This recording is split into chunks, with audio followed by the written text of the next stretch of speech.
আসসালামু আলাইকুম বন্ধুরা, আজকে আমরা বানাবো শুটকি মাছের আচার। প্রথমে শুটকিগুলারে ভালো করে ধুইয়া কাটা বাইছা তার পানিতে ভিজায় রাখছিলাম নরম হওয়ার লাইগা। তারপর শিলপাটায় বাইটা নিছি মিহি কইরা, যদি কাটা থাকে কাটাগুলো বাইছা নিয়েন।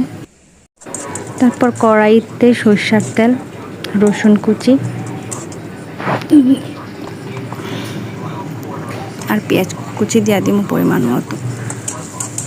শুটকিতে পেঁয়াজ বেশি হলে একটু ভালো হয়, তারও দিয়ে দিলাম পেঁয়াজ কুচি। হ্যাঁ, এবার অনবরত নাড়তে থাকবো। একটু রসুন বাটা দিয়ে দিলাম, তারপর পেঁয়াজ রসুনগুলো নাড়তে থাকবো।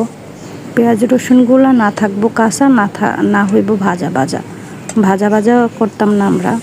এ পর্যায়ে দিয়ে দিব আমরা আগে থেকে বাইটা রাখা শুটকিগুলো দিয়ে একটু নাড়াচাড়া করবো।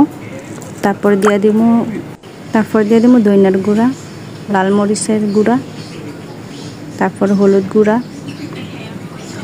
তারপর পরিমাণ মতো লবণ দিব। লবণটা যাতে বেশি না হয়।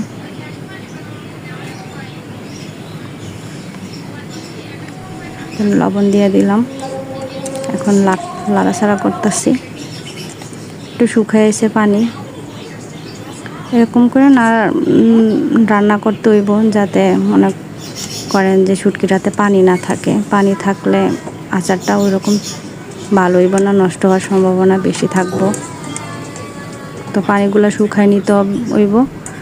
এই পর্যায়ে দেখতেছেন যে শুটকিটার থেকে তেলগুলো সাইরা দিচ্ছে, বুঝতে হইব যে আমার আচার রেডি।